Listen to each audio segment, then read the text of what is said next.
Hi, it's Dave Travis of Leadership Network. I'm joined today by my friend Bill Simon. Bill's a friend and a colleague of mine.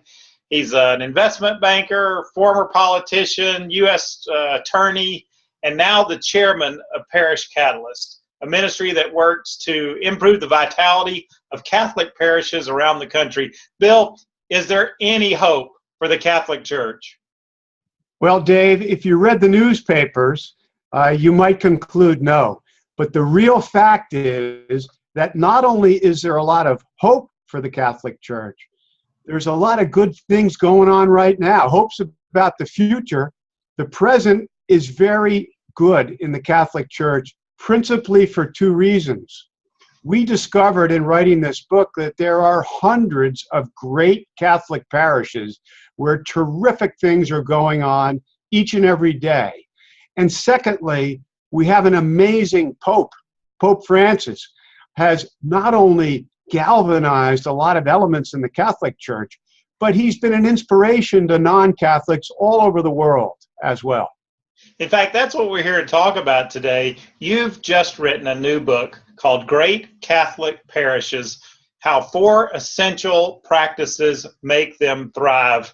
What was one of the major findings in the book? Well, one of the major findings, Dave, was that leadership, not surprisingly, is key. And the aspect of leadership with respect to Catholic parishes is that our great American Catholic pastors, they share leadership. Now, historically, I'm 65. When I was growing up, there was an old expression in the Catholic Church that for lay people like me, the mantra was pray, pay, and obey. Today, that mantra, there's no place for it. Parishes are a great example of where lay people are playing an important role. And that's because pastors are willing to share leadership. Now, Bill, how did you and your team do the research for this book? I mean, it's talking about great Catholic parishes. How did you find them? What did you do once you found them? Tell us about that process. Well, honestly, Dave, I've got to give a lot of credit to you and your colleagues at Leadership Network first, because you shared with us a protocol of questions that we might ask pastors. And what we did was take your protocol of, let's say, 20 questions, and we added a few of our own, kind of unique, if you will, to the Catholic tradition. And we interviewed in the beginning 100 pastors. We kind of identified 100 pastors through an academically rigorous technique that's called snowball sampling. When we interviewed those pastors, at the end, we would ask the question, are there any other parishes or pastors that you think we should talk to, examples of energetic, dynamic, vibrant leadership? And we came up with another 144, so a total of 244 pastors. We interviewed them, we taped the interview with their permission, we transcribed the interview, and we came up with 3,600 pages of transcripts, and then we analyzed those 3,600 pages with some professional help, because I'm not really an academic, Dave, as you well know. But you're a professor, I think was at UCLA. I am a professor, but I would tell you, for example, I'm a professor in economics at UCLA. I took one economics course in college, but I've had 40 years of mistakes that I've made in the investing world, and those mistakes could fill a book. So I would say that in terms of us analyzing these 3,600 pages of transcripts, we benefited from the help of people that had doctorates in sociology and anthropology that could help us, refine the analytical techniques. So you talked about one of the findings was shared leadership. What does that look like really at the parish level? Well, let's take a parish, for example, St. Monica's, which I think is a fantastic parish. I might be a little biased. I've been a parishioner there for over 25 years now. There are 70 ministries at St. Monica's, and there are lay people that are in charge of 70 out of 70 ministries. So the pastor, Monsignor Lloyd Torgerson, is a great leader in his own right, but he does not lead any of these 70 ministries. He relies on lay people. And yes, they report to him. They keep him up to date. There's a pastoral council. There's a finance council. Very traditional groups in the Catholic Church.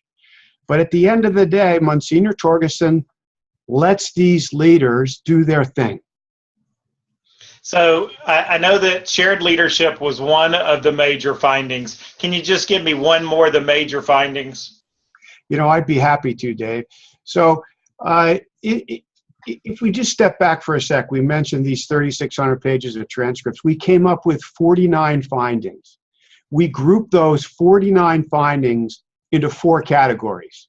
1, leadership. We talked a moment ago about shared leadership. The second theme was Sunday experience. And we had, of the 49 findings, we had 13 findings that related to the Sunday experience. The third was spiritual formation, and the fourth was evangelization. So if you ask me for one other of these 49 findings, I would point to that theme of the Sunday experience. And I would say that our finding was that the Sunday experience did not begin on Sunday. Oh, wow. It began on Monday, after the Sunday.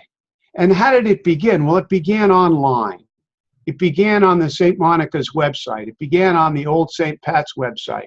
It began with people on the staffs of these parishes reaching out to parishioners, maybe making a modification on a prior Sunday's experience, maybe with respect to the music.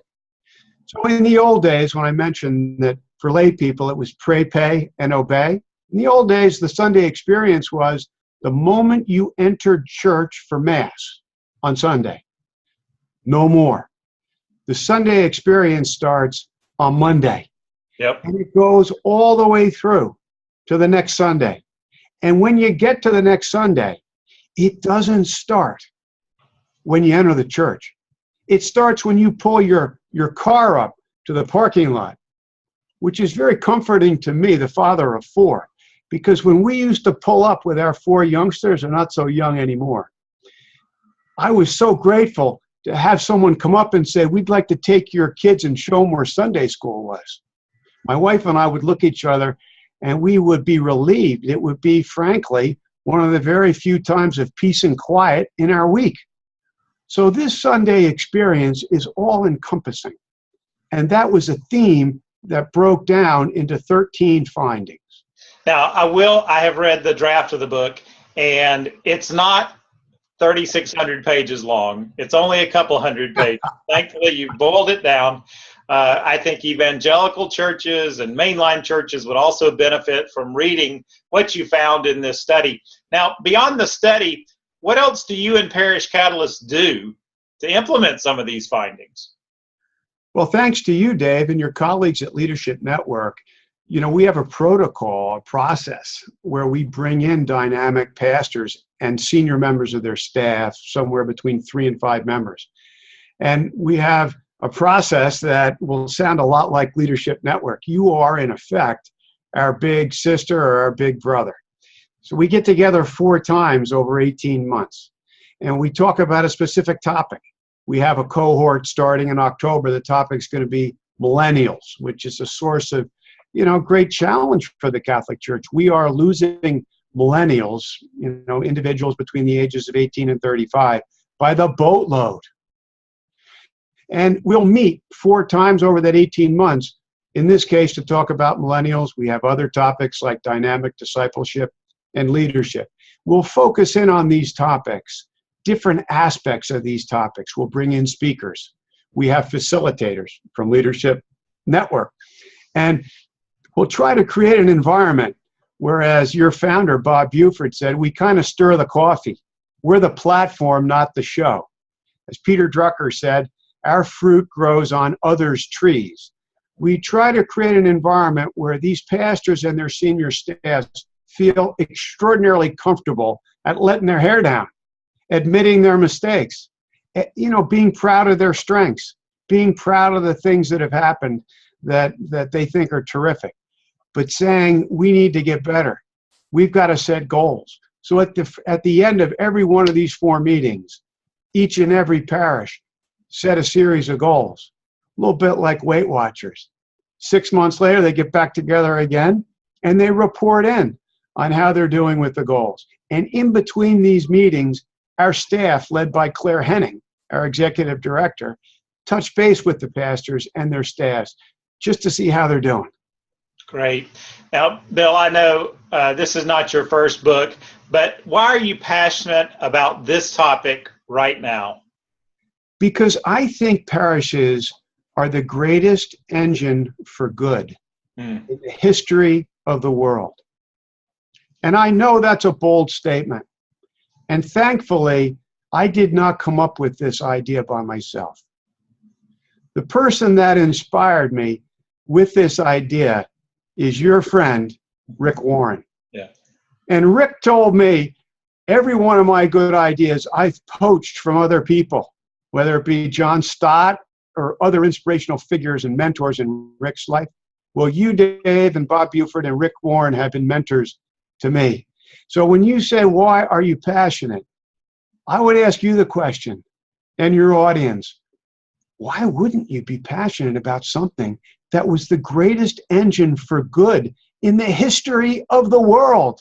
Yeah. This is the Muhammad Ali of good things, the greatest ever. It's centered around our Lord and Savior, Jesus Christ, but it's millions of people, billions of people, over 2,000 years trying to do good, eminently more efficient than a government, not self-motivated like a business.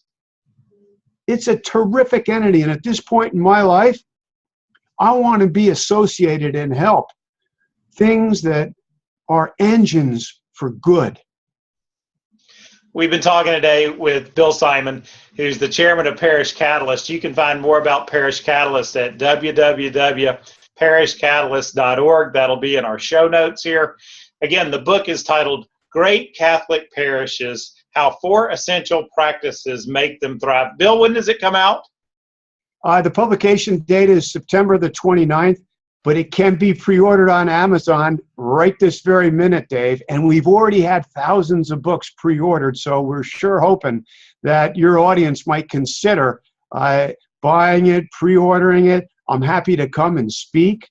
You know, this is the most important thing I'm doing in my life and what I want to devote the rest of my life to, Dave. We're thankful for our partnership as well with Parish Catalyst. I've been to a couple of their meetings, and if you change 3 or 4 words, we were within a group of other evangelical churches. So it's great to be associated with them. Thanks again, Bill. We look forward to speaking with you more later and in the future about your project. Thank you, Dave.